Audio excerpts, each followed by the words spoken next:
കർത്താവിൽ പ്രിയപ്പെട്ടവരെ, ഏറെ സുപരിചിതമായ ഒരു വേദഭാഗമാണ് ഏതാനും നിമിഷങ്ങളുടെ ചിന്തയ്ക്ക് വേണ്ടി സമർപ്പിക്കുന്നത്.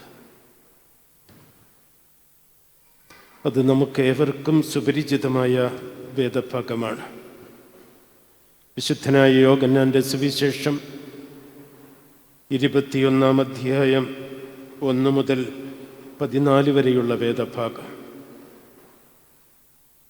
അതിൻ്റെ ശേഷം യേശു പിന്നെയും തിബരിയോസ് കടൽക്കരയിൽ വെച്ച് ശിഷ്യന്മാർക്ക് പ്രത്യക്ഷനായി ജീവിതമായിരുന്നു. ശീമോൻ പത്രോസും ദിദീമോസ് എന്ന തോമസും ഗലീലയിലുള്ള കാനായിലെ നഥനയേലും സെബദി മക്കളും അവൻ്റെ ശിഷ്യന്മാരിൽ വേറെ 2 പേരും ഒരുമിച്ച് കൂടിയിരുന്നു. ശീമോൻ പത്രോസ് അവരോട്, ഞാൻ മീൻ പിടിപ്പാൻ പോകുന്നു എന്ന് പറഞ്ഞു. ഞങ്ങളും പോരുന്നു എന്ന് അവർ പറഞ്ഞു. അവർ പുറപ്പെട്ട് പടക് കയറിപ്പോയി. ആ രാത്രിയിലൊന്നും പിടിച്ചില്ല. പുലർച്ചെയായപ്പോൾ യേശു കരയിൽ നിന്നിരുന്നു. യേശു ആകുന്നുവെന്ന് ശിഷ്യന്മാർ അറിഞ്ഞില്ല. യേശു അവരോട്, കുഞ്ഞുങ്ങളെ കൂട്ടുവാൻ വല്ലതുമുണ്ടോ എന്ന് ചോദിച്ചു. ഇല്ല എന്നവർ ഉത്തരം പറഞ്ഞു. പടകിൻ്റെ വലത്ത് ഭാഗത്ത് വല വീശുവിൻ, എന്നാൽ നിങ്ങൾക്ക് കിട്ടുമെന്ന് അവൻ അവരോട് പറഞ്ഞു. അവർ വീശി. മീനിൻ്റെ പെരുപ്പ് ഹേതുവായി അത് വലിപ്പാൻ കഴിഞ്ഞില്ല. യേശു സ്നേഹിച്ച ശിഷ്യൻ പത്രോസിനോട്, അത് കർത്താവാകുന്നു എന്ന് പറഞ്ഞു. കർത്താവാകുന്നു എന്ന് ശീമോൻ പത്രോസ് കേട്ടിട്ട് താൻ നഗ്നനാകിയാൽ അങ്കി അരയിൽ ചുറ്റി കടലിൽ ചാടി. ശേഷം ശിഷ്യന്മാർ കരയിൽ നിന്ന് ഏകദേശം 200 മുഴത്തിൽ അധികം ദൂരത്തല്ലായികയാൽ മീൻ നിറഞ്ഞ വലയിഴച്ചും കൊണ്ട് ചെറിയ പടകിൽ വന്നു. കരയ്ക്കിറങ്ങിയപ്പോൾ അവർ തീക്കനലും അതിന്മേൽ മീൻ വെച്ചിരിക്കുന്നതും അപ്പവും കണ്ടു. യേശുവരോട്, ഇപ്പോൾ പിടിച്ച മീൻ ചിലത് കൊണ്ടുവരുവിനെന്ന് പറഞ്ഞു. ശീമോൻ പത്രോസ് കയറി 153 വലിയ മീൻ നിറഞ്ഞ വല കരയ്ക്ക് വലിച്ചു കയറ്റി. അത്ര വളരെയുണ്ടായിരുന്നിട്ടും വല കീറിയില്ല. യേശു അവരോട്, വന്നു പ്രാതൽ കഴിച്ചു കൊള്ളുവീനെന്ന് പറഞ്ഞു. കർത്താവാകുന്നു എന്നറിഞ്ഞിട്ട ശിഷ്യന്മാരിൽ ഒരുത്തനും നീ ആരെന്നവനോട് ചോദിപ്പാൻ തുനിഞ്ഞില്ല. യേശു വന്ന് അപ്പമെടുത്തവർക്ക് കൊടുത്തു. മീനും അങ്ങനെ തന്നെ. യേശു മരിച്ചവരിൽ നിന്ന് ഉയർത്തെഴുന്നേറ്റ ശേഷം ഇങ്ങനെ 3-ാം പ്രാവശ്യം ശിഷ്യന്മാർക്ക് പ്രത്യക്ഷനായി. ഏറെ സുപരിചിതമാണ് ഈ വേദഭാഗം. യോഹന്നാന്റെ സുവിശേഷം 20-ാം അധ്യായം അവസാന വാക്യം നാം വായിക്കുമ്പോൾ, സുവിശേഷം എഴുതി യോഹന്നാൻ സമാപിപ്പിച്ചു എന്ന് തോന്നി നമുക്ക് ചിന്തിക്കാൻ പര്യാപ്തമായ ഇടത്തു നിന്നാണ് 21-ാം അധ്യായം ആരംഭിക്കുന്നത്. 20-ാം അധ്യായത്തിൻ്റെ അവസാന വാക്യം അത് കൃത്യമായി പറയുന്നുണ്ട്. നിങ്ങൾ വിശ്വസിക്കേണ്ടതിനും വിശ്വസിച്ചിട്ട് അവൻ്റെ നാമത്തിൽ നിങ്ങൾക്ക് ജീവനുണ്ടാകേണ്ടതിനും ഇത് ഞാൻ എഴുതിയിരിക്കുന്നു. ക്രിസ്തുവിൻ്റെ ജനനം മുതൽ, ക്രിസ്തുവിൻ്റെ മഹാത്ഭുതങ്ങൾ മുതൽ, ക്രിസ്തുവിൻ്റെ ക്രൂശാരോഹണം മുതൽ, ക്രിസ്തുവിൻ്റെ ജീവിതത്തിൻ്റെ സമസ്ത ഘട്ടങ്ങളിലൂടെയും കടന്നുപോയ യോഹന്നാൻ 20-ാം അധ്യായത്തിൻ്റെ അവസാന വാക്യങ്ങൾ എഴുതി സുവിശേഷം സമാപിപ്പിച്ചതിന് ശേഷം ഒരുപക്ഷെ ആത്മീക ജീവിതത്തിൻ്റെ പുതിയ അനുഗ്രഹവാതായനങ്ങൾ തുറന്നുകൊണ്ടാണ് 21-ാം അധ്യായത്തിൽ ക്രിസ്തുവിൻ്റെ പുനരുത്ഥാനത്തെക്കുറിച്ച് എഴുതുന്നത്. ജെറുസലേമിലെ പീഡാസഹനങ്ങളെ മുൻകൂട്ടി കണ്ട്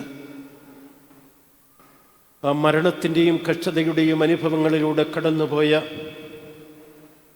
ഹന്നാ പട്ടണം മുഖരിതമായ ദുഃഖവെള്ളിയാഴ്ചയുടെ അതിസാന്ദ്രമായ ദുഃഖപൂരിതമായ അവസ്ഥകളിലൂടെ കടന്നുപോയ യെരുശലേമിൻ്റെ വീഥികളിൽ അന്ന് സംഭവിച്ച മഹത് സംഭവങ്ങൾക്ക് സാക്ഷ്യം വഹിച്ച ക്രിസ്തുവിൻ്റെ ശിഷ്യന്മാർ യെരുശലേമിൽ നിന്ന് തിരികെ തിബരിയോസ് കടലിങ്കലേക്ക് യാത്ര ചെയ്യുകയാണ്. എല്ലാറ്റിനും ക്രിസ്തുവിനോട് കൂടെ നടന്നവർ, ക്രിസ്തുവിൻ്റെ വിളി കേട്ട് ക്രിസ്തുവിൻ്റെ പിന്നാലെ പോയവർ, ക്രിസ്തുവിൻ്റെ ജീവിതത്തിൻ്റെ സാക്ഷ്യങ്ങൾക്ക് മുഴുവൻ കൂട്ടിയിരുന്നവർ, അത്ഭുതങ്ങൾക്ക് സാക്ഷ്യം വഹിച്ചവർ, യെരൂശലേമിൽ നിന്ന് തിരികെ തിബരിയോസ് എന്ന തടാകക്കരയിലേക്ക് തിരിച്ചു വന്നു.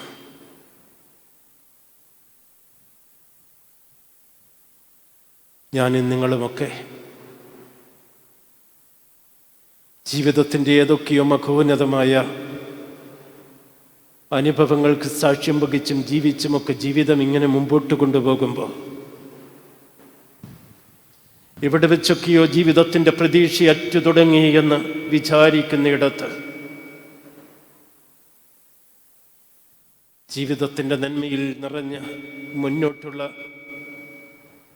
യാത്രയ്ക്ക് പര്യാപ്തമാണെന്ന് നാം വിചാരിക്കുന്ന പലതും നമ്മുടെ ജീവിതത്തിൽ ദുരിതക്കയങ്ങളിലേക്ക് നമ്മെ കൊണ്ടുപോകുന്നു എന്ന് നാം വൃഥ ചിന്തിക്കുന്നിടത്ത് നമ്മളൊക്കെ തിരിച്ചു വരും. എത്രയോ തവണ ക്രിസ്തുവിന് വേണ്ടി ജീവിക്കാൻ, എത്രയോ തവണ സുവിശേഷത്തിന് വേണ്ടി ജീവിക്കാൻ, എല്ലാ സഹനങ്ങളുടെ കൊടുമുടിയിലും ക്രിസ്തു ജീവിതത്തോട് ചേർന്ന് നിൽക്കുമെന്ന് പ്രതിജ്ഞ ചെയ്തിട്ട് ജീവിതത്തിന് സഹിക്കാനാവാത്ത നിരാശകൾ അഭിമുഖീകരിച്ച നിമിഷങ്ങളിൽ ശിഷ്യൻ യെരൂശലേമിൽ നിന്ന് തിബരിയോസിലേക്ക് മടക്കയാത്ര ചെയ്യും പോലെ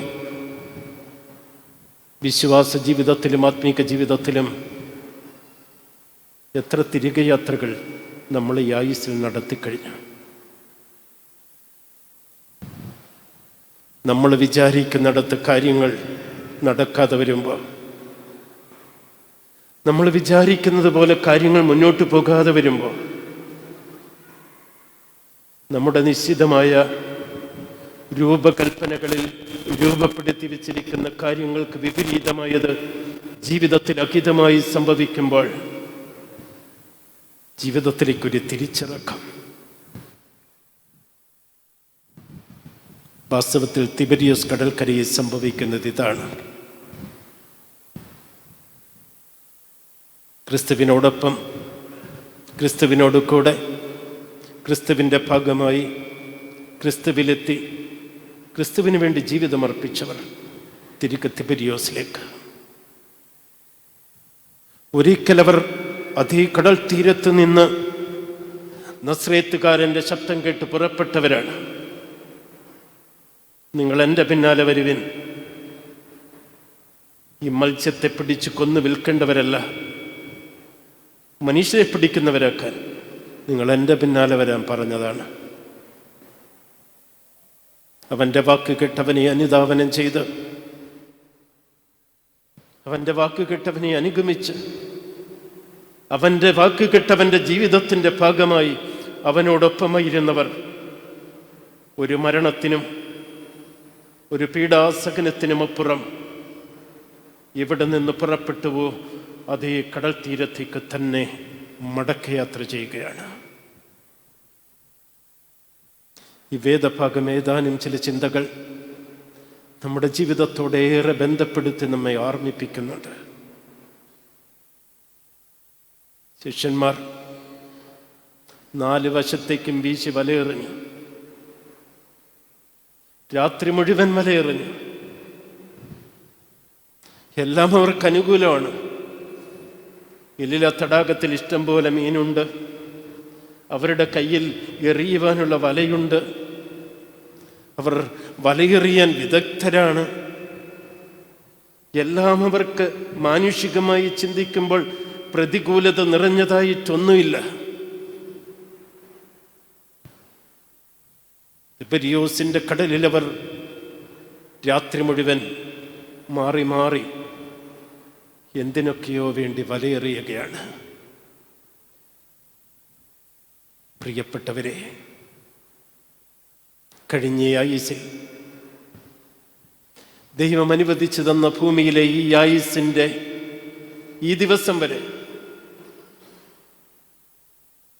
വലകളെറിഞ്ഞെറിഞ്ഞ് മടുത്തിട്ട് എല്ലാ വൈദഗ്ധ്യവും ഉണ്ടായിട്ട്, ബുദ്ധിയുടെ ബലവും സമ്പത്തിൻ്റെ ബലവും കായ ബലവും എല്ലാ ബലവും ഉണ്ടായിട്ട് കഴിഞ്ഞ ഈ ആയുസ് മുഴുവൻ സമൃദ്ധിയുടെ തീരങ്ങളിലേക്ക് വലയെറിഞ്ഞിട്ടും ഒരു ചെറിയ മീൻ പോലും വലയിൽ കുരുക്കാൻ കഴിയാതെ അസന്നിഗ്ധരും നിരാശരുമായി ഈ ലോക ജീവിതത്തിൽ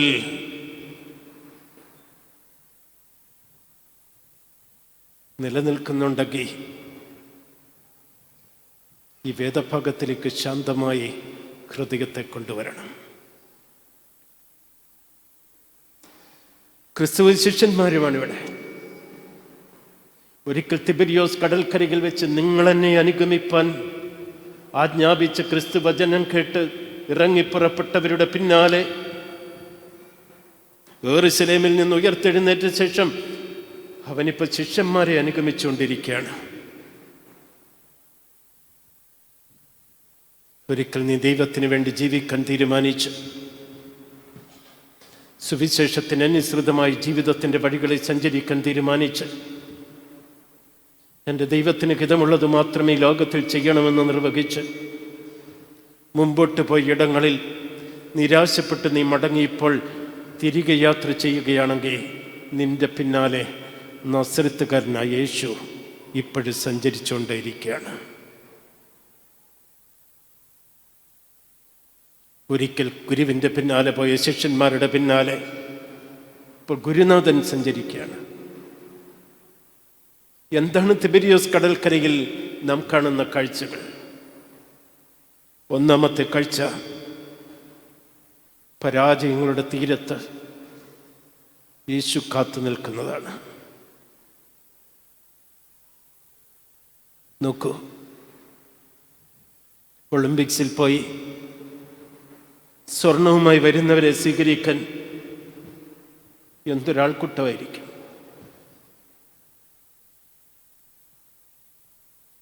വിജയിക്കോശാന പാടാനും അവൻ്റെ വിജയത്തിൻ്റെ മഹത്വങ്ങൾ ആഘോഷിക്കാനും മനുഷ്യർക്കെന്ന് ഉത്സാഹം ഉണ്ടാവും.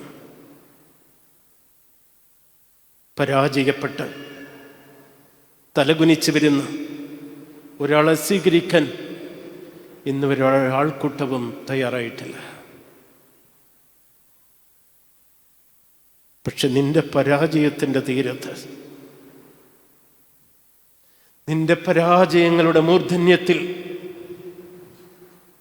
വലയെറിഞ്ഞ് മടുത്ത് രാത്രിയുടെ അധ്വാനങ്ങളിൽ ശൂന്യകരങ്ങളോടെ തലകുനിച്ച് കടന്നു വരുമ്പോൾ നസ്രേത്തുകാരൻ യേശു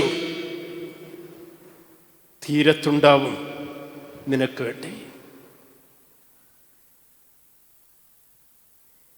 നിന്റെ ജീവിതത്തിൻ്റെ യൗവനകാലത്ത് നിനക്ക് ബലമുള്ളപ്പോൾ, നിന്റെ ഔദ്യോഗിക വൃത്തിയിൽ നിന്റെ കസേരയിൽ നിനക്ക് അധികാരമുള്ളപ്പോൾ, നിന്റെ ബുദ്ധി ചടിലമായി ചലിച്ചുകൊണ്ടിരിക്കുമ്പോൾ,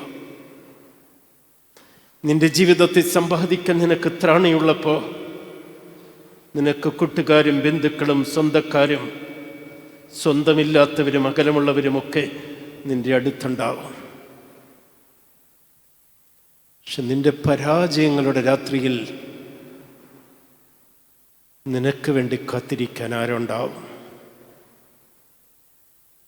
ഭൂമിയിൽ ഇന്നോളം പരാജയപ്പെട്ട ആർക്കും വേണ്ടി ആരും കാത്തു നിന്നിട്ടില്ല.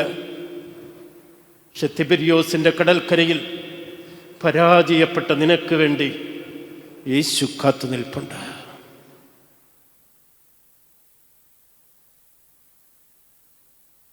അടുത്ത കാലത്തൊക്കെ ഒരു ഗ്രാമത്തിലെ പുരോഹിതൻ എന്ന നിലയിൽ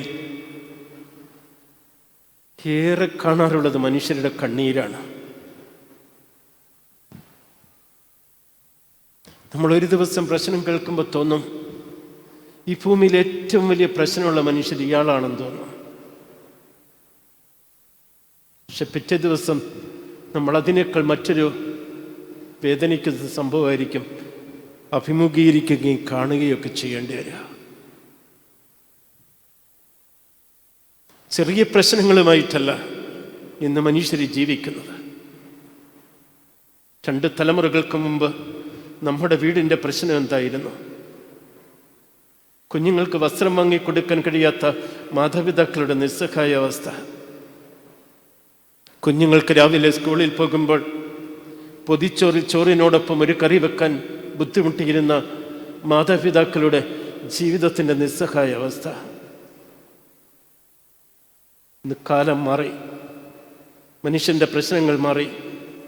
ഒരു പൊതിച്ചോറിനും ഒരു പൊതിക്കൂട്ടാനും ഒരിക്കലും പരിഹരിക്കാൻ കഴിയാത്ത വിധം അത്രയ്ക്ക് സങ്കീർണതയിലാണ് മനുഷ്യൻ്റെ ജീവിതം നിലനിൽക്കുന്നതെന്നത് പരമാർത്ഥമാണ്. പരാജയപ്പെട്ടു പോകുന്ന മനുഷ്യൻ്റെ ആയുസ്സിൽ, പരാജയപ്പെടുന്ന മനുഷ്യ ജീവിതത്തിൽ നിന്റെ ജീവിതത്തെ സർവരും നിന്നെ കൈയൊഴിയുമ്പോൾ പരാജയങ്ങളുടെ തീരത്ത് നിനക്ക് വേണ്ടി നസ്രേത്തുകാരനുണ്ടാവും. മക്കൾ ജീവിതത്തിൽ ചേർത്ത് പിടിക്കുമ്പോൾ കൈവിട്ടു പോകുന്നതോർത്ത് കരയുന്ന മാതാപിതാക്കൾ, ഓരോ ദിവസവും കടക്കണിയിൽ നിന്ന് ഊരാക്കുടുക്കിലേക്ക് മാറുന്ന മറ്റൊരു മനുഷ്യൻ, ദാമ്പത്യ ജീവിതത്തിൻ്റെ അസ്വാരസ്യങ്ങൾ കൊണ്ട് ജീവിതം തകർന്നു പോകുന്ന പങ്കാളികളുടെ ഞരക്കങ്ങൾ, എല്ലാവരുടെയും മുമ്പിൽ പരാജയപ്പെട്ടു എന്ന് സ്വയം തോന്നി ശിരസ് കുനിച്ച് ആരും അഭയവും ആശ്രയവുമില്ലാതെ നീ ഒറ്റപ്പെട്ടു നിൽക്കുമ്പോൾ നിന്റെ കയ്യിൽ ഒന്നുമില്ലെങ്കിലും നിനക്ക് വേണ്ടി കാത്തു നിൽക്കുന്നവൻ്റെ പേരാണ് നസ്രേത്തുകാരൻ യേശു. നോക്കൂ, ഈ വേദഭാഗത്ത് എന്തെല്ലാം കുറ്റപ്പെടുത്തലുകൾ അവിടെ നടക്കേണ്ടതാണ്. വലയും വഞ്ചിയും വിട്ട് എൻ്റെ പിന്നാലെ വരാൻ പറഞ്ഞിട്ട് മടങ്ങി വന്ന് വീണ്ടും ആ തൊഴിലിൽ ഏർപ്പെട്ട ഒരുവനോട് ലോകത്തിൽ ഒരു ഗുരുവിനും ഇത്ര സൗമ്യമായിട്ട് പെരുമാറാൻ പറ്റില്ല.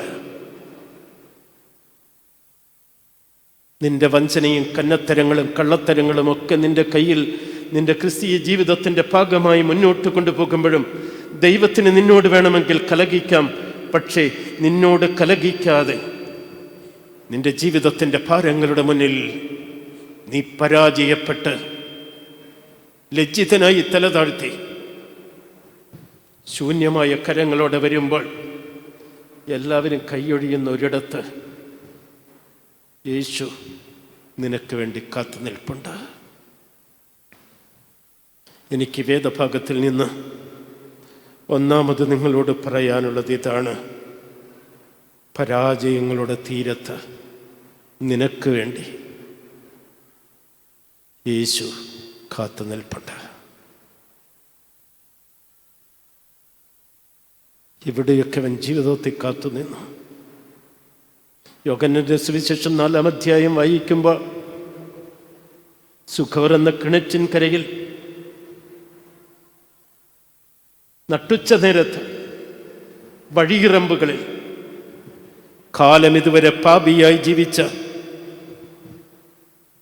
ജഡികാസക്തികളിൽ മയങ്ങിപ്പോയ ഒരു പെൺകുട്ടിക്ക് വേണ്ടി വഴിയിറമ്പിലെ കിണറ്റിൻ കരയിൽ നട്ടുച്ച നേരത്തവൻ കാത്തു നിൽപ്പുണ്ട്. നാട്ടിലെ പ്രമാണിക്ക് വേണ്ടി ആയിരുന്നില്ല. സമരിയ ഗ്രാമത്തിൽ മ്ലേച്ഛതയുടെ കൂത്തരങ്ങളിൽ ജീവിതം പാളിപ്പോയ ഒരു സ്ത്രീക്ക് വേണ്ടി കിണറ്റിൻ കരയിൽ നസ്രത്തുകാരൻ കാത്തു നിൽപ്പുണ്ട്. നോക്കൂ, യെരൂശലേം ദേവാലയത്തിൻ്റെ ഭണ്ഡാരത്തിനരികിൽ ജീവിതത്തിലൊന്നും കൈമുതലില്ലാത്ത കണ്ണീർ കണം കൊണ്ട് ക്ലാവ് പിടിച്ച ചെറിയ ചെമ്പ് തൊട്ടുമായി വരുന്ന ഒരു സ്ത്രീ അർപ്പിക്കുന്ന ഭണ്ഡാരത്തിൻ്റെ മുമ്പിൽ അവളെ കത്ത് നസ്രത്തുകാരൻ യേശു നിൽപ്പുണ്ട്.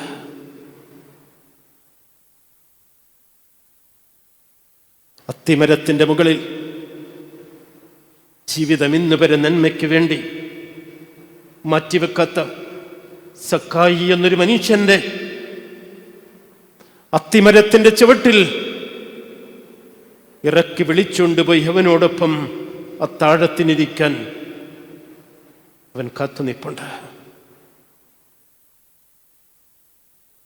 ജീവിതം തകർന്നു എന്ന് പറയാൻ വരട്ടെ, എല്ലാവരും കൈവിട്ടു എന്ന് പറയാൻ വരട്ടെ, എല്ലാം പരാജയപ്പെട്ടു എന്ന് പറയാൻ വരട്ടെ, ഇനിയും ഒന്നും ശരിയാവില്ല എന്ന് ജീവിതത്തെ നിശ്ചയിക്കാൻ വരട്ടെ. കാരണം ആരൊക്കെ നിന്നെ ജീവിതത്തിൽ പരാജയപ്പെടുത്തിയാലും, ആരുടെ മുമ്പിൽ നീ പരാജയപ്പെട്ടു പോയാലും, നസ്രേത്തുകാരൻ യേശു നിന്റെ ജീവിതത്തിന്റെ തീരമണയാൻ നിനക്ക് വേണ്ടി തീരത്ത് കാത്തുനിൽപ്പുണ്ട്. അവൻ തീരത്തുണ്ടെന്ന് നിങ്ങൾ വിശ്വസിക്കുന്നുണ്ടെങ്കിൽ ഏതടിയൊഴുക്കുള്ള പുഴയും ഏത് കൊടുങ്കാറ്റും ഏത് തിരമാലയും നിങ്ങൾ അതിജീവിക്കും. കാരണം നിങ്ങളെ കത്തൊരാൾ തീരത്ത് നിൽപ്പുണ്ട്.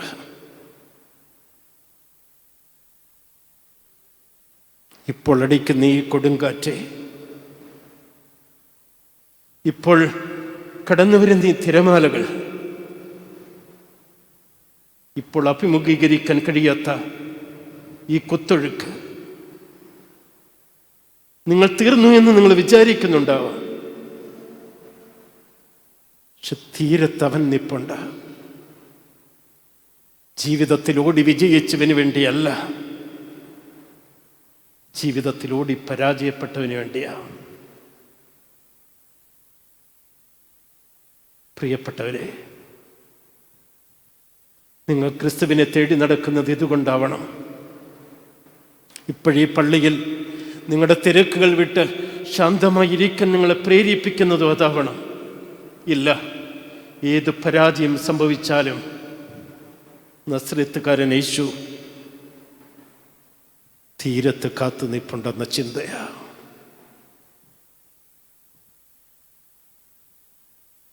അതുകൊണ്ട് എനിക്ക് നിങ്ങളോട് ഒന്നാമത് ഈ വേദഭാഗത്തിൽ നിന്ന് പറയാനുള്ളത്,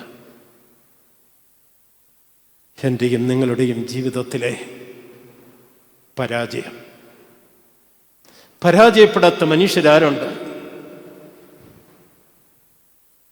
ജീവിതത്തിൽ മുഴുവൻ ഒരാൾക്ക് വിജയമാണെങ്കിൽ അയാൾക്ക് കാര്യമായി എന്തോ തകരാറുണ്ട്. ജീവിതത്തിലെ പരാജയങ്ങൾ ഏറ്റുവാങ്ങുന്ന മനുഷ്യർക്ക് അഭയപ്പെടാനുള്ള ഇടത്തിൻ്റെ പേരാണ് യേശു. അതുകൊണ്ട് തിബരിയോസിന്റെ കടൽക്കര നമുക്കൊന്നാമതായി പറഞ്ഞു തരുന്നത് പരാജയങ്ങളുടെ തീരത്ത് കാത്തു നിൽക്കുന്ന യേശുവിനെ കുറിച്ചാണ്. രണ്ടാമത്തേത്, പരാജയങ്ങളെ വിജയമാക്കുന്ന ഒരു യേശുവാണ്. പരാജയങ്ങളെ വിജയമാക്കാൻ കഴിയുന്ന യേശു. രാത്രി മുഴുവൻ വലവീശി, ഒന്നും കിട്ടിയില്ല. അവൻ കൈ ചൂണ്ടി പടകിന്റെ വലതുവശത്തേക്ക്. നമ്മുടെ കമ്പ്യൂട്ടറും നമ്മുടെ കാൽക്കുലേറ്ററും നമ്മുടെ കണക്ക് പുസ്തകവും മാറ്റിവെച്ചിട്ട് യേശു എൻ്റെ ജീവിതത്തിന് വേണ്ടി എവിടേക്ക് കൈ ചൂണ്ടുന്നതെന്ന് ഒരു ശാന്ത മനസ്സോടെ, ഒരു പ്രാർത്ഥനയോടെ ഒന്ന് നോക്കൂ.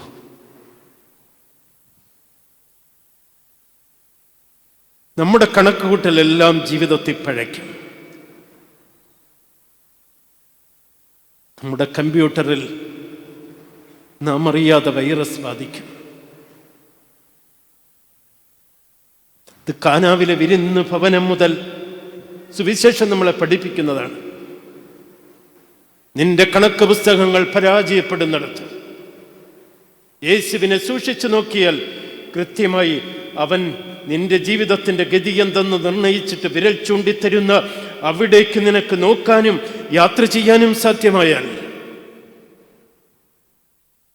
നീ ജീവിതത്തെ വിജയിക്കും. നിന്റെ പരാജയങ്ങളായി ഒരിക്കലും നിലനിൽക്കില്ല. നിന്റെ പരാജയങ്ങളെ യേശു വിജയമാക്കി മാറ്റും. എന്താണ് ഇവിടെ സംഭവിച്ചത്? ഒരു രാത്രി മുഴുവൻ വലവീശി വിദഗ്ധന്മാരായവരുടെ പരാജയത്തിൻ്റെ രാത്രിയാണത്. വിദഗ്ധരുടെ പരാജയ രാത്രിയിൽ ക്രിസ്തു ഇടപെട്ടു. എനിക്ക് തോന്നുന്നു ഞാനിപ്പോഴൊരു 50 വയസ്സ് പിന്നിട്ട ആളാണ്. ഒരു 50 വയസ്സ് വരെയൊക്കെ ഞാൻ വിചാരിച്ചത് ജീവിതം എന്ന് പറഞ്ഞാൽ നമ്മൾ വെക്കുന്ന ചില കണക്കുകൂട്ടലുകളിൽ എത്തിച്ചേരാനുള്ള അന്വേഷണമെന്നാണ്. ഇപ്പം എനിക്ക് മനസ്സിലായി, ഈ 50 വർഷവും പഠിച്ചതൊന്നും ജീവിതത്തിന് ആവശ്യമില്ലെന്ന്. നിന്റെ മുൻകൂട്ടിയുള്ള ഒരു ധാരണകൾക്കും മുൻകൂട്ടിയുള്ള ഒരു നിശ്ചയങ്ങൾക്കും ആത്യന്തികമായ ലക്ഷ്യത്തിൽ നിന്നെ എത്തിക്കാൻ കഴിയില്ലെന്നും നീ നിന്റെ ദൈവത്തിൻ്റെ കരങ്ങളിൽ ദൈവാലോചനയ്ക്ക് വേണ്ടി കൂടുതൽ സമയം നിന്റെ ജീവിതത്തിൽ മാറ്റിവെക്കണമെന്നുള്ള കണ്ടെത്തല. നിന്റെ പരാജയങ്ങളെ വിജയങ്ങളാക്കി മാറ്റാൻ യേശുവിനോട് ചേർന്ന് നിൽക്കണം. നിങ്ങൾ നോക്കൂ, വല വീശിയത് ഒരിടത്ത്, വീശിയ വലയൊന്നു തന്നെ, വീശുന്നത് അതേ മുക്കുവന്മാർ. പക്ഷെ ഒരു വ്യത്യാസം ഇവിടെ ഉണ്ടായി. ഒന്ന് ദൈവത്തോട് കൂടെയുള്ളതും മറ്റൊന്ന് ദൈവമില്ലാത്തതുമാണ്. ദൈവമില്ലാതെ ജീവിതത്തിൽ വീശി വീശി പോകാം, ഭംഗിയായിട്ട് വീശാൻ പറ്റും ദൈവമില്ലെങ്കിൽ. ദൈവമില്ലാതെയും മനുഷ്യന് വീശാനാവും. അവസാനം കണക്കെടുക്കുമ്പോൾ എന്തിന് വീശി എന്ന് ഒരു പിടിയും കിട്ടില്ല. എത്ര വർഷങ്ങളായി നമ്മൾ വീശുക. കണക്ക് പുസ്തകത്തിൽ എന്തുണ്ട്? ഈ പാസ്ബുക്കിനും ഈ സ്വന്തമായുള്ള വീടിൻ്റെ അതിരുകൾക്കും അപ്പുറം, ലോക്കറിലെ നിക്ഷേപങ്ങൾക്കപ്പുറം ഈ വീശ് മുഴുവൻ ആയുസ്സിൽ മാറി മാറി വീശിയിട്ട് നമ്മുടെ ബാലൻസ് ഷീറ്റിൽ ദൈവം മുമ്പാക്കി കൊടുക്കാൻ നമുക്ക് എന്തുണ്ട്? ജീവിതമൊന്ന് മാറ്റി ചിന്തിച്ചിട്ട് ദൈവത്തോട് ചേർന്ന് ഒന്ന് അധ്വാനിക്കാനും ജീവിക്കാനും ശ്രമിച്ചാൽ നീ പരാജയപ്പെട്ടവനായി നിലനിൽക്കാൻ അനുവദിക്കാത്ത ദൈവം നിന്റെ പരാജയങ്ങളെ വലിയ വിജയങ്ങളാക്കി മാറ്റും. രണ്ട് കാര്യങ്ങളാണ് ഈ വേദഭാഗത്തിൽ നിന്ന് ഓർമ്മപ്പെടുത്തിയത്.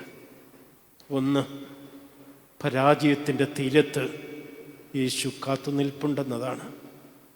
രണ്ടാമത്തേത്, നിന്റെ പരാജയങ്ങളെ വിജയങ്ങളാക്കി തീർക്കാൻ കഴിയുന്ന യേശുവിനെ കുറിച്ചാണ്. പെരുത്ത മീൻകൂട്ടം ഉണ്ടായി എന്നാണ്.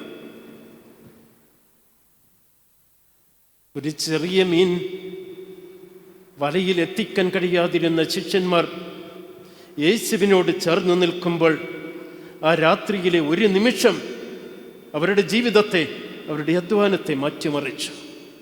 ഒരേ ഒരു നിമിഷം.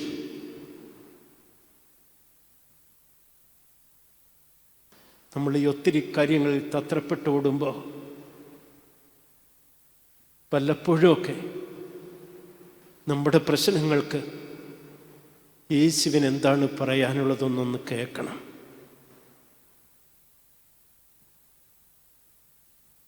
പ്രശ്നങ്ങൾ ഏറെ വർദ്ധിച്ചു വരുമ്പോൾ എല്ലാത്തിനും പരിഹാരം മാനുഷികമായി നമ്മൾ ചിന്തിച്ചു തുടങ്ങുമ്പോൾ ശാന്തമായി ദൈവസന്നിധിയിലേക്ക് കടന്നു ചെന്ന് എൻ്റെ ഈ വിഷയത്തിൻ്റെ മേൽ ദൈവത്തിന് എന്താണ് പറയാനുള്ളതെന്ന് കേൾക്കണം.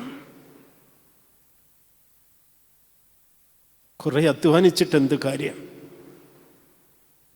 ഒരു മുക്കുവിനെ സംബന്ധിച്ച് അയാളുടെ അധ്വാനം സഫലമായിത്തീരുന്നത് അയാളുടെ വലയിലേക്ക് മീനെത്തുമ്പോഴാണ്. എത്ര രാത്രി ഇയാൾ അധ്വാനിച്ചു എന്നതിന് പ്രസക്തിയില്ല. അയാളുടെ ഒരു നിമിഷമായിരുന്നത്. യേശുവിനെ കേൾക്കാൻ യേശു ചൂണ്ടുന്ന ദിശയിലേക്ക് തങ്ങളുടെ ഹൃദയത്തെയും കണ്ണുകളെയും അർപ്പിക്കാൻ അവർക്ക് കഴിഞ്ഞപ്പോൾ അവരുടെ ജീവിതം സഫലമായി മാറി, അവരുടെ അധ്വാനം സഫലമായിട്ട് മാറി.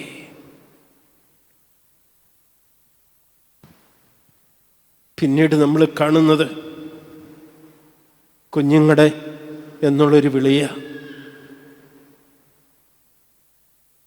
പരാജയപ്പെട്ട ഒരുത്തനെ, പരാജയം മണത്തിയൊരുത്തനെ, പരാജയത്തിൻ്റെ കയ്പ് നീർ കുടിച്ച ഒരുത്തനെ കുഞ്ഞെന്ന് വിളിക്കണമെങ്കിൽ അത് യേശുവിനെ കൊണ്ടേയാവോ? നിന്റെ ജീവിതത്തിൻ്റെ ഓരോ വീഴ്ചകളിലും, മാനുഷികമായ നിന്റെ ചെറിയ ബലഹീനതകളിൽ സംഭവിച്ച ഒരു നിമിഷത്തെ വീഴ്ചയുടെ പേരിൽ എത്രയോ കാലങ്ങളായി നീ കുറ്റപ്പെടുത്തലുകൾ പേറി ജീവിക്കുന്ന ഒരു മനുഷ്യനാണ്.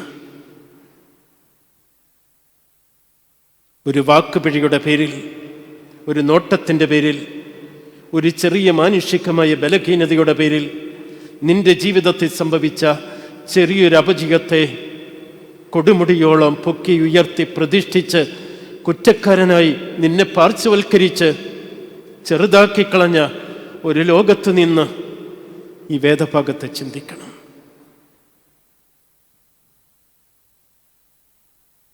കുഞ്ഞുങ്ങളെ, നിങ്ങളുടെ കയ്യിൽ വല്ലതുമുണ്ടോ?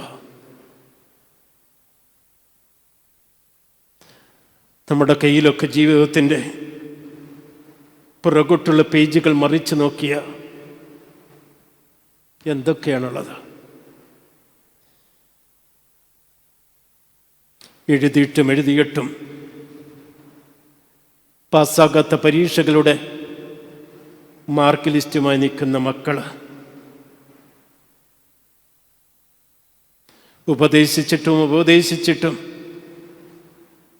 യാതൊരു മാറ്റമില്ലാത്ത മകനും മകളും, പ്രായമേറുന്തോറും ദുശാഠ്യങ്ങളിൽ വല്ലാതെ അഭിരമിക്കുന്ന മാതാപിതാക്കളോടുള്ള അസ്വസ്ഥത. എത്ര പറഞ്ഞിട്ടും തന്നെ ഒട്ടും മനസ്സിലാക്കാത്ത ഒരു പങ്കാളിയുടെ നിരന്തരമായ കുറ്റപ്പെടുത്തലുകൾ. എത്ര ചികിത്സിച്ചിട്ടും ഭേദമാകാത്ത ഡോക്ടറുടെ മരുന്നും കുറിപ്പടിയും. നമ്മുടെ കയ്യിലും പലതുമുണ്ട്. കുഞ്ഞുങ്ങളുടെ, നിങ്ങളുടെ കൈവശം എന്തുണ്ട്?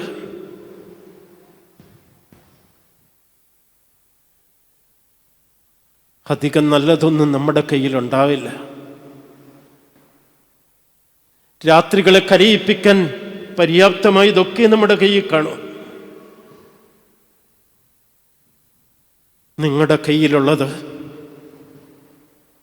ഇങ്ങ് കൊണ്ടുവരാനാണ് ക്രിസ്തു പറയുന്നത്. എന്നെ കേൾക്കുന്ന പ്രിയപ്പെട്ടവരെ, ജീവിതത്തിൻ്റെ പരാജയങ്ങളുടെ തീരങ്ങളിൽ ഒരു യേശു നിൽപ്പുണ്ടെന്ന് വിശ്വസിക്കാൻ പറ്റുമോ? നിന്റെ പരാജയങ്ങളെ വിജയങ്ങളാക്കി തീർക്കാൻ നസ്രേത്തുകാരൻ യേശുവിന് ഒരു നിമിഷം മാത്രമേ ആവശ്യമുള്ളൂ എന്ന് വിശ്വസിക്കാൻ നിനക്ക് പറ്റുമോ? ഒരിക്കലും പരാജിതരെ പരിഹസിക്കാത്തവനാണ് നിന്റെ യേശു എന്ന് മനസ്സിലാക്കാൻ പറ്റുമോ? സുവിശേഷം പറയുന്നിടത്തൊക്കെ നമ്മൾ പറയണ്ട എന്ന് വിചാരിച്ചാലും വരുന്ന ആളാണ് സുവിശേഷത്തിൽ നമ്മൾ ഓമനെ പേരിട്ടിട്ടുള്ള മുടിയൻ പുത്രൻ. അപ്പനിങ്ങനെ കണ്ണുനട്ട് കാത്തിരിക്കുകയാണ്. അപ്പനുണ്ടാക്കിയത് മുഴുവൻ കളഞ്ഞ മനുഷ്യനാണ്. അപ്പൻ്റെ സമ്പാദ്യം മുഴുവൻ നശിപ്പിച്ചവനാണ്. അപ്പൻ്റെ സൽപ്പേരിന് കളങ്കം വരുത്തിയവനാണ്. അപ്പന് ജീവിതത്തിൽ ഒരു ദിവസം പോലും ഒരു സന്തോഷം കൊടുത്തിട്ടുള്ളവനല്ല. എന്നിട്ടും അവൻ ആ വീട്ടിലേക്ക് വരുമ്പോൾ അവനെ ചേർത്ത് പിടിക്കാൻ അപ്പൻ കാണിക്കുന്ന മനസ്സാ നമ്മുടെ ദൈവത്തിന്. നീ ജീവിതത്തിൽ എവിടെ വീണാലും നിന്നെ എല്ലാവരും പരിഹസിക്കുമ്പോൾ നിന്റെ ഒരു വീഴ്ചയിലും നിന്നെ പരിഹസിക്കാത്തവനായ യേശുവാണ് തീരത്ത് നിന്നെ കാത്തു നിൽക്കുന്നത്.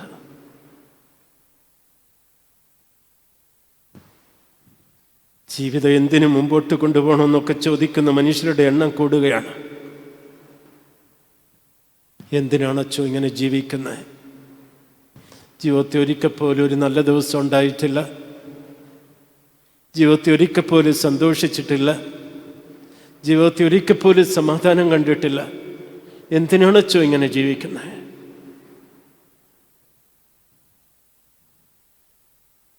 ഈ പള്ളിയിലിരിക്കുന്നവരാരെങ്കിലും അങ്ങനെ ഒരു ചോദ്യം നിങ്ങളോട് തന്നെ ഇപ്പം ചോദിക്കുന്നുണ്ട്. ജീവിച്ചേ പറ്റൂ. തീരത്തവ നിൽക്കുന്ന അത്രയും കാലം നിങ്ങൾക്ക് ജീവിക്കാനുള്ള കാരണം, നിങ്ങൾക്ക് ജീവിക്കാനുള്ള പ്രചോദനം, നിങ്ങൾക്ക് ജീവിതത്തിൽ നിങ്ങളുടെ ചുവടുകൾ ചവിട്ടാനുള്ള ജീവിതത്തിൻ്റെ ആത്മബലം നസ്രേത്തുകാരൻ തീരത്തു നിങ്ങളെ കാത്തു നിൽപ്പുണ്ടെന്ന ഒരേ ഒരു ബലം മാത്രം.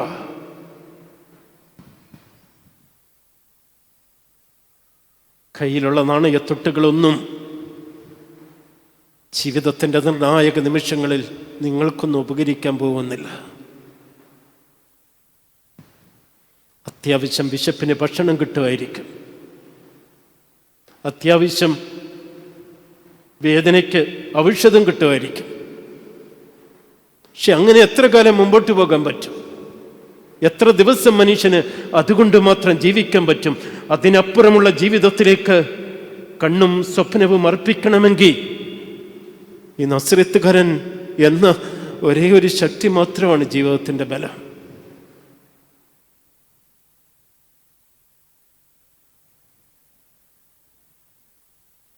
അന്ന് രാത്രി തളർന്നുപോയി അവരുടെ ജീവിതത്തിൽ യേശു വലിയ പ്രചോദനമായിട്ട് വന്നു. നിങ്ങളെ മീൻ പിടിക്കാൻ കൊള്ളില്ല എന്നല്ല, നിങ്ങളെ മീൻ പിടിക്കാൻ കൊള്ളുമെന്നാണ് പറഞ്ഞത്. വലതുവശത്തേക്ക് വലയെറിഞ്ഞുകൊള്ളുക. ഒരു ഘട്ടമാകുമ്പോൾ മനുഷ്യർ ഇനി തങ്ങളെ കൊണ്ട് ഒന്നിനും കൊള്ളില്ല എന്ന് വിചാരിച്ചോടാം. കുറെ കൂടി ചടുലതയിൽ ജീവിതത്തെ കാണുന്ന മരുമകളുടെ സാന്നിധ്യം, കുറെ കൂടി കാര്യങ്ങൾ ഗൗരവമായി കാണുന്ന മക്കളുടെ വളർച്ച, എല്ലാം ബുദ്ധിപൂർവം ചിന്തിച്ചും ആലോചിച്ചും പെരുമാറാൻ കഴിയുന്ന മക്കളുടെ ജീവിതത്തിൻ്റെ അമിതമായ ബുദ്ധിശക്തിയും അവരുടെ ജീവിതത്തിൻ്റെ കാഴ്ചപ്പാടുകളുമൊക്കെ ഒരു ഘട്ടമാകുമ്പോൾ വീട്ടിലുള്ള ഉയർന്നവരെ മൂലയിലേക്ക് ഇങ്ങനെ ഒതുക്കാറുണ്ട്. അപ്പൻ്റെ കാലം കഴിഞ്ഞു, അമ്മയുടെ കാലം കഴിഞ്ഞു, അമ്മയുടെ ശക്തി ക്ഷയിച്ചു, അപ്പനിനി കാര്യമായിട്ടൊന്നും ചെയ്യാൻ പറ്റില്ല, ഒരു ഘട്ടമാകുമ്പോൾ ഒന്നും ഇല്ലാതായി എന്ന് സ്വയം തോന്നുന്നെങ്കിൽ യേശു ജീവിതത്തിൽ പറയുന്നത് നിങ്ങൾ ജീവിതത്തോട് ഇടപെടാനാണ്. നിങ്ങൾ വലയെറിയണം. വലയെറിയാൻ ത്രാണിയുള്ള കാലമത്രയും വലയെറിയാനുള്ള അധ്വാനത്തിൻ്റെ വലിയ പ്രചോദനമാണ് ക്രിസ്തു ശിഷ്യന്മാർക്ക് നൽകുന്നത്. വലയെറിയാൻ പ്രേരിപ്പിക്കുന്ന ക്രിസ്തുവിനെ നമ്മൾ കണ്ടുമുട്ടുകയാണ്. ദൈവം നിന്റെ ജീവിതത്തിൽ കണ്ണടച്ച് ഇരുട്ടാക്കി ഒരു ഇരുളിൻ്റെ അവസ്ഥയിലേക്ക്, അതിൻ്റെ പിന്നാമ്പുറങ്ങളിലേക്ക് മറയാനല്ല, ജീവിതത്തിൻ്റെ ബലത്തിലേക്കും ശക്തിയിലേക്കും തിരികെ വന്ന് ഏൽപ്പിച്ച ദൗത്യങ്ങളിലേക്ക് വീണ്ടും വീണ്ടും പ്രവേശിക്കാനുള്ള ഒരു ഉൾവിളി ദൈവം തിബരിയോസിൻ്റെ കടൽക്കരയെ നൽകുന്നുണ്ട്. ഞാൻ പറഞ്ഞ കാര്യങ്ങൾ ഒരിക്കൽ കൂടി നമ്മുടെ ചിന്തയിലേക്ക് കൊണ്ടുവരാം. തിബിരിയോസിൻ്റെ കടലിൽ, തിബിരിയോസ് തടാകത്തിൽ പരാജയങ്ങളെ പരിഹസിക്കാത്ത, പരാജയങ്ങളുടെ തീരത്ത് പരാജയപ്പെട്ടവരുടെ പരാജയങ്ങളെ വിജയമാക്കാൻ കത്തുനിൽക്കുന്ന നസ്രത്തുകാരൻ യേശു. അവനിലേക്ക് ആഴമായിട്ട് വിശ്വസിക്കുക. 1989 അർമീനിയയിൽ ഒരു ഭൂകമ്പമുണ്ടായി. ആ ഭൂകമ്പത്തിൽ ഏകദേശം 30,000 ആളുകൾ മരിച്ചു. അതൊരു പകൽ സമയമായിരുന്നു. കുഞ്ഞുങ്ങളെല്ലാം സ്കൂളിൽ പോയിരുന്ന ഒരു പകൽ നേരം. ആ ഭൂകമ്പത്തിലൊരു പള്ളിക്കുടം തകർന്നു വീണു. മക്കൾ സ്കൂൾ വിട്ട് മടങ്ങി വരുന്നത് മാതാപിതാക്കൾ കാത്തിരുന്ന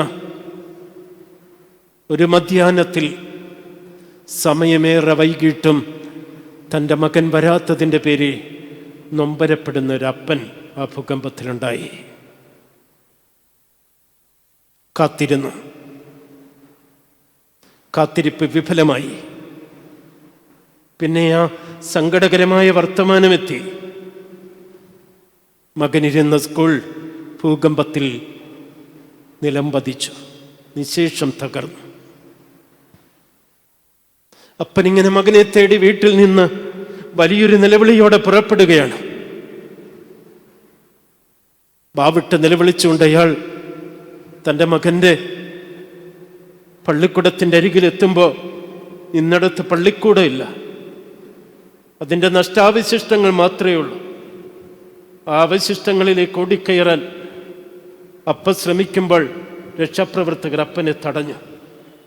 മുണ്ടക്കയിലും ചൂരൽമലയിലുമൊക്കെ വയനാടിൻ്റെ ദുരന്തം നടന്നപ്പോൾ ആളുകളെ കയറ്റിവിടാതെ ദുരന്തഭൂമി പ്രതിരോധിച്ചതുപോലെ അപ്പൻ്റെ പൊന്നുമകൻ തകർന്നടിഞ്ഞ സ്കൂളിലേക്ക് എത്തപ്പെടാൻ ശ്രമിച്ചിട്ട് കഴിഞ്ഞില്ല. 24 മണിക്കൂർ കഴിഞ്ഞപ്പോൾ എല്ലാ ദുരന്തവും ശാന്തമാകുമല്ലോ. അങ്ങനെ അപ്പനിങ്ങനെ നഷ്ടശിഷ്ടങ്ങളുടെ കൂമ്പാരങ്ങൾക്കിടയിലൂടെ തൻ്റെ മകനെ വിളിച്ചുകൊണ്ട് നടക്കുകയാണ്. രണ്ടാം ദിവസം കഴിഞ്ഞു, മൂന്നാം ദിവസം എത്തി. മകനെ കാണുന്നില്ല. മകൻ്റെ ശവശരീരം പോലും കണ്ടെത്താൻ പറ്റുന്നില്ല. അവസാനം 3 ദിവസം കഴിയുമ്പോൾ അവശിഷ്ടങ്ങൾ പെറുക്കി മാറ്റി ഒരു കോൺക്രീറ്റ് ബീമിൻ്റെ അടിയിൽ 3 കുഞ്ഞുങ്ങൾ തളർന്നിരിക്കുന്നു. രക്ഷാപ്രവർത്തകർ അവരെ വെളിയിൽ കൊണ്ടുവന്നു.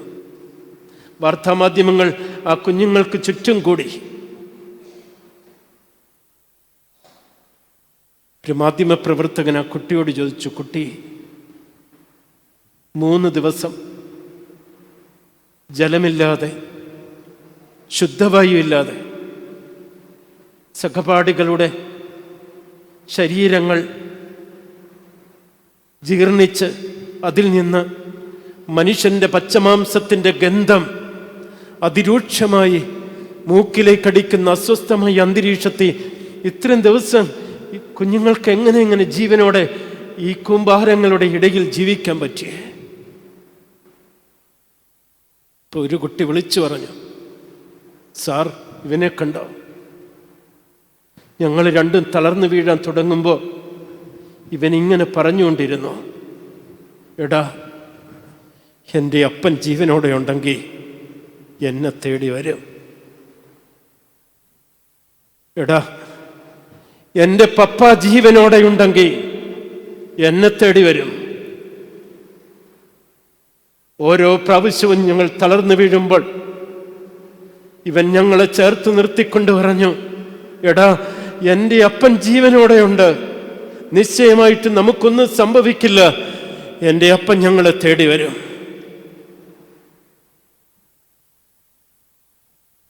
ഇത്രയും നാൾ സുവിശേഷം വായിച്ചിട്ട്, ഇത്രയും നാൾ പരിമലപ്പള്ളിയിൽ വന്നിട്ട്, ഇത്രയും നാളും ഞായറാഴ്ച മുടങ്ങാതെ വിശുദ്ധ കുർബാന അനുഭവിച്ചിട്ട്, ഇത്രയും കാലം ഒരു നോമ്പും വിടാതെ കൃത്യമായി നോച്ചിട്ട് ഇത്രയും കാലം നസ്രേത്തുകാരൻ്റെ അടിമയായി ജീവിച്ചിട്ട് നിങ്ങളുടെ ജീവിതത്തിൽ ഈ കുഞ്ഞിനുള്ള വിശ്വാസമെങ്കിലും വർദ്ധിച്ചിട്ടുണ്ടോ? ഇതെന്നോട് കൂടിയുള്ള ചോദ്യമാണ്. നീ തകരുന്നിടത്തും തളരുന്നിടത്തും പരാജയപ്പെടുന്നിടത്തും വീഴുന്നിടത്തും നിന്റെ അപ്പൻ ജീവനോടെ ഉള്ളത് കൊണ്ട് നിന്നെ തേടി വരുമെന്ന് വിശ്വസിക്കാനുള്ള ഒരു ക്രിസ്തീയ വിശ്വാസത്തിൻ്റെ ബാലപാഠങ്ങളിലേക്കെങ്കിലും നമ്മുടെ ക്രിസ്തീയ ജീവിതം കണ്ണു തുറന്നാൽ നമുക്ക് കിട്ടുന്ന ഈ അനുഗ്രഹം ചെറുതാവാൻ സാധ്യതയില്ല. പ്രിയപ്പെട്ടവരെ,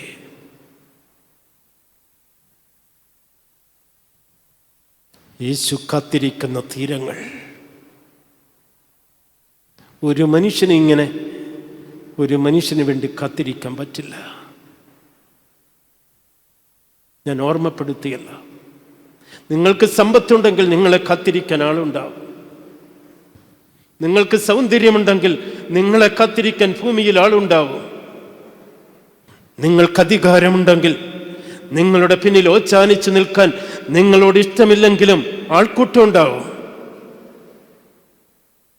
പക്ഷെ പരാജയനും നിസ്സഹായനും നിരാലംബനും നിരാശ്രയനുമായ നിന്നെ കാത്തിരിക്കാൻ ഈ ഭൂമിയിൽ മനുഷ്യനേക്കാൾ അധികമായി കഴിയുന്നവൻ നസ്രത്തുകാരൻ യേശുവാണ്. അതുകൊണ്ട് 90 വയസ്സായി എഴുന്നേക്കാൻ പറ്റാതെ പോയാലും ഞായറാഴ്ച പള്ളിയിൽ പോകണമല്ലോ എന്ന് വിചാരിച്ചിട്ട് നിവർന്നു നിൽക്കാൻ കഴിയാത്ത ഓരോ അമ്മയും അപ്പനും ഇങ്ങനെ പുലർക്കാലെ പള്ളി തേടി യാത്ര ചെയ്യുന്നു.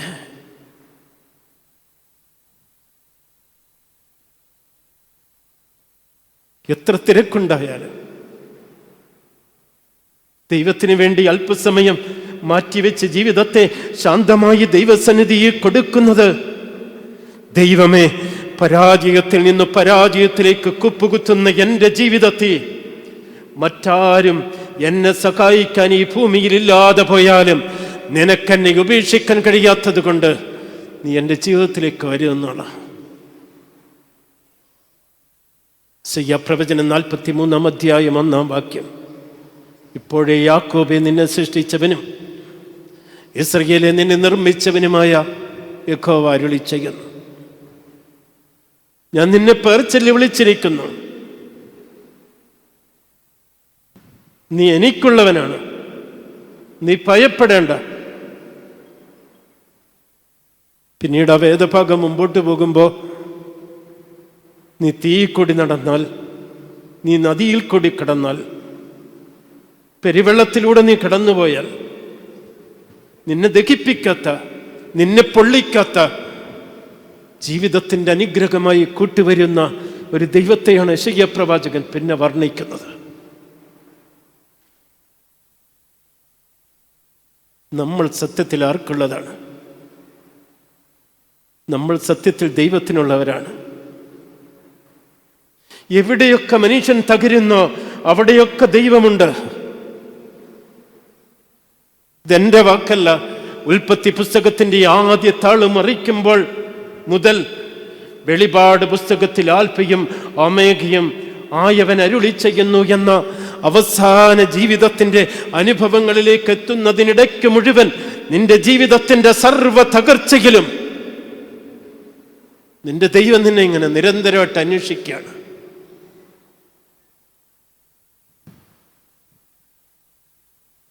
ആദാം ദൈവത്തിന്റെ കൂടെ നടന്നു,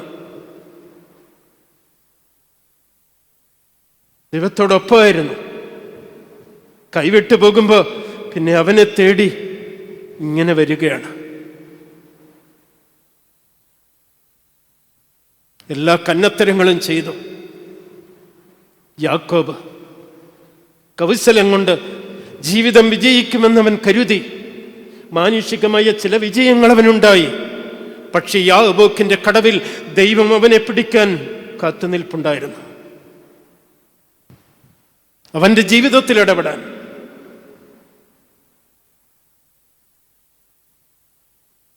പ്രിയപ്പെട്ടവരെ, ഒരു വിജയികളെയും ദൈവം തേടിയതായി ഈ വേദപുസ്തകത്തിൽ അധികം കാണാൻ പറ്റില്ല. പക്ഷെ പരാജയപ്പെട്ടവരെയൊക്കെ അവൻ കൈവിടാതെ കൂടെ നടത്തിയിട്ടുണ്ട്. ജീവിതത്തിൻ്റെ അവസാന കണക്ക് പുസ്തകത്തിൽ എൻ്റെ ജീവിതം ഒരു വിജയമായിരുന്നോ പരാജയമായിരുന്നോ എന്ന് എനിക്ക് പൂരിപ്പിക്കേണ്ടി വരുമ്പോൾ, ഒരു പരാജയമായിരുന്നു എന്നെനിക്ക് എഴുതേണ്ടി വന്നാലും, പരാജയങ്ങളുടെ തീരത്ത് അവനിനിയും എന്നെ ആവശ്യപ്പെട്ട് കാത്തു നിൽപ്പുണ്ട്. ഞാൻ ഈ ചെറിയ വാക്കുകൾ ഉപസംഹാരത്തിലേക്ക് എത്തിക്കുകയാണ്. പരാജയങ്ങളുടെ തീരത്ത് മനുഷ്യന് കാത്തു നിൽക്കാൻ കഴിയില്ലെങ്കിലും, പരാജയങ്ങളുടെ തീരങ്ങളിൽ നിന്റെ യേശു നിനക്ക് വേണ്ടി കാത്തു നിൽക്കുന്നു. പരിമല കബറിങ്കലെത്തുന്നവരെല്ലാം തങ്ങളുടെ ജീവിതത്തിൻ്റെ കണ്ണീരും പരാജയങ്ങളുമൊക്കെ തിരുമേനിയോട് പറഞ്ഞിട്ട് പോകുന്നവരാണ്.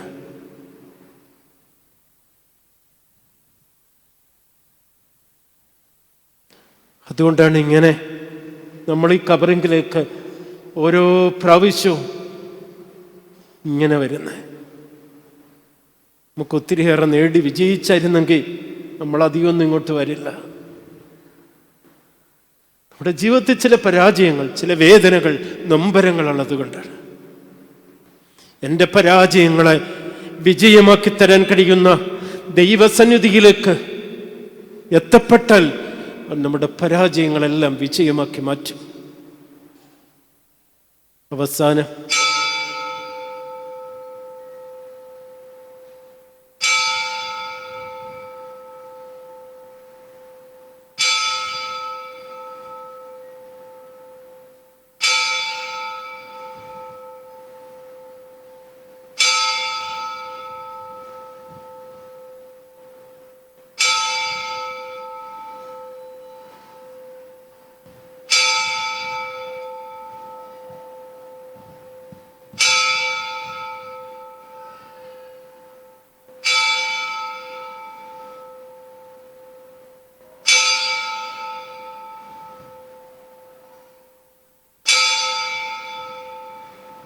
അവസാനം കനലിന്മേൽ അപ്പവും മീനും ചുട്ട് പ്രാതലിന് വേണ്ടി വിളിക്കുകയാണ്. രാത്രി മുഴുവൻ പരാജയപ്പെട്ടവന് പ്രാതലൊരുക്കി കാത്തിരിക്കുന്ന ദൈവം. ജീവിതത്തിൻ്റെ ആത്മീയാന്വേഷണങ്ങളിൽ നിന്ന് പാളിപ്പോയൊരു ജീവിതത്തെ കുറ്റപ്പെടുത്താതെ കനലിൽ അപ്പവും മത്സ്യവുമായി കാത്തിരിക്കുന്ന യേശു.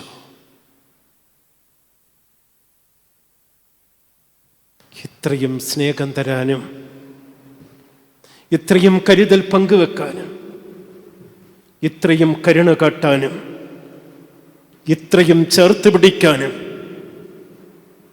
ഇത്രയും സാന്ത്വനപ്പെടുത്താനും മറ്റാർക്ക് കഴിയും പ്രിയപ്പെട്ടവരെ?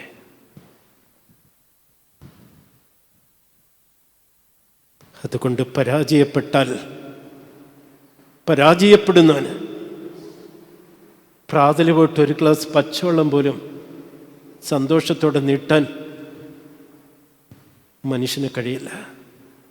പക്ഷെ നീ പരാജയപ്പെട്ടാൽ, നീ വിഫലമായി ജീവിതം തീർത്താൽ, നിന്റെ ജീവിതത്തിൻ്റെ ദർശനം നഷ്ടപ്പെടുത്തിയാൽ, നിന്റെ ദൗത്യങ്ങൾ പാതി വഴിയിൽ ഉപേക്ഷിച്ചാൽ, നിന്നെ തേടി ദൈവം എത്തുന്നു. ഒരു കുറ്റപ്പെടുത്തലുണ്ടാവില്ല. പെറ്റതള്ളയാണെങ്കിൽ പോലും ചോദിച്ചാനെ, നീ എന്താടാ ഇങ്ങനായിപ്പോയെന്ന്. യെരൂശലേമിലേക്ക് വിളിച്ചു കൊണ്ടുപോയി ദൗത്യങ്ങൾ ഫലമേൽപ്പിച്ചവൻ വീണ്ടും തിബരിയോസിന്റെ കടൽക്കരയിൽ വള്ളവും വഞ്ചിയും കെട്ടുവലയുമായി പുറപ്പെട്ടു പോന്ന അതേ ഇടങ്ങളിലേക്ക് കുറെ കൂടി ശൂന്യനായി നിൽക്കത്തക്കവണ്ണം ജീവിതമർപ്പിക്കുമ്പോൾ പെറ്റതള്ള പോലും ചോദിച്ചാനെ, നീ എന്തിനിങ്ങനെയെന്ന്. എന്നിട്ടും അവൻ കുറ്റപ്പെടുത്തിയില്ല. പിന്നെ ആ വേദഭാഗം മുമ്പോട്ട് പോകുമ്പോൾ തുടങ്ങിയിടത്ത് നിന്ന് പിന്നെയും പത്രോസിനെ വിളിക്കുന്നു, നീ എന്നെ അനുഗമിക്കുക, നീ എന്നെ അനുഗമിക്കുക. ഒരിക്കൽ അവൻ വിളിച്ചതാണ് നമ്മളെ. മാമോദീസയുടെ മുദ്ര കൊണ്ടും വിശുദ്ധ ശരീരരക്തങ്ങൾ കൊണ്ടും അഭിഷേക തൈലം കൊണ്ടും വിലയ്ക്ക് വാങ്ങി മുദ്രയും അച്ചാരവും നൽകി അവൻ്റേതാക്കിയതാണ് നമ്മളെ. പാളിപ്പോകാം, പരാജയപ്പെടാം. പക്ഷേ എത്ര പാളിയാലും പരാജയപ്പെട്ടാലും അവനിങ്ങനെ തേടി വന്നുകൊണ്ടേയിരിക്കും. അനുഗമിക്കുക, അനുഗമിക്കുക, എൻ്റെ പിന്നാലെ വരിക. എൻ്റെ വാക്കുകൾ ഉപസംഹരിക്കുകയാണ് പ്രിയപ്പെട്ടവരെ, പരാജയപ്പെട്ടവരെ വിജയത്തിലേക്ക് നയിക്കുന്ന, പരാജയപ്പെട്ടവരെ കുറ്റപ്പെടുത്താതെ അവർക്ക് വേണ്ടി പ്രാതലൊരുക്കി അവരുടെ അധ്വാനങ്ങൾക്ക് പ്രോത്സാഹനം നൽകി വീണ്ടും അവരെ തന്നിലേക്ക് ആകർഷിക്കാൻ നിരന്തരമായി വിളിക്കുന്ന യേശു വാക്കുകൾ പത്രോസിന് വേണ്ടി മാത്രമല്ല, നമുക്കെല്ലാവർക്കും കൂടിയുള്ളതാണ്. ആ വലിയ ദൗത്യത്തിലേക്കും അനുഭവത്തിലേക്കും ഈ വെള്ളിയാഴ്ച അനുഗ്രഹീതമായ ഈ നിമിഷങ്ങൾ പരിശുദ്ധ പരിമല തിരുമേനിയുടെ മധ്യസ്ഥതയോട് ചേർന്ന് നിർവഹിപ്പാൻ ദൈവം നമുക്കിടയാക്കട്ടെന്ന് പ്രാർത്ഥിക്കുന്നു. ഈ നിമിഷങ്ങൾ അനുവദിച്ച പരിമല സെമിനാരിയുടെ മാനേജർ വന്യനായ പോൾ റമ്പാച്ചനോടും റമ്പാച്ചൻ്റെ സഹകാരികളും സഹായികളുമായ വൈദികരോടും എന്നെ കേട്ട എല്ലാവരോടും നന്ദി പറഞ്ഞ് പരിശുദ്ധനായ പരിമല തിരുമേനിയുടെ മധ്യസ്ഥതയിൽ അഭയപ്പെട്ട് നമുക്ക് ഉപസംഹരിക്കാം. ഒരു വാക്ക് പ്രാർത്ഥിക്കാം. കാരുണ്യവാനായ ദൈവമേ, എൻ്റെ ജീവിതം നഷ്ടങ്ങളിലേക്ക് കുപ്പുകുത്തുമ്പോൾ പരാജിതരെ സ്വീകരിക്കാൻ കാത്തു നിൽക്കുന്ന തിബരിയോസിൻ്റെ തീരങ്ങളിലേക്ക് പ്രതീക്ഷയോടെ നടന്നെടുക്കാൻ, എൻ്റെ പരാജയങ്ങളെ വിജയമാക്കി മാറ്റാൻ കഴിയുന്ന ദൈവസന്നിധിയെ പൂർണ്ണമായി എൻ്റെ ജീവിതം അർപ്പിക്കാൻ, സർവപരാജിതരെയും നിന്ദിക്കുന്ന ലോകത്തിൽ എനിക്ക് വേണ്ടി കനലിന്മേൽ ചുട്ടയപ്പവും മീനുമായി പ്രാതലൊരുക്കി സ്നേഹത്തിലേക്ക് ചേർത്ത് നിർത്തി വീണ്ടും നിൻ്റെ വഴികളിലൂടെ സഞ്ചരിക്കാൻ പ്രാപ്തമാക്കുന്ന കൃപയ്ക്ക് സ്തോത്രം. ആ കൃപയെ ഞങ്ങളെ നിറയ്ക്കണമേ. ഞങ്ങളുടെ വാങ്ങിപ്പോരെ ആശ്വസിപ്പിക്കണമേ. ഞങ്ങൾ നിനക്ക് നിൻ്റെ പിതാവിനും പരിശുദ്ധാത്മാവിനും സ്തുതിയും സ്തോത്രവും സമർപ്പിക്കുവാനായിട്ട് തന്നെ. ആമേൻ.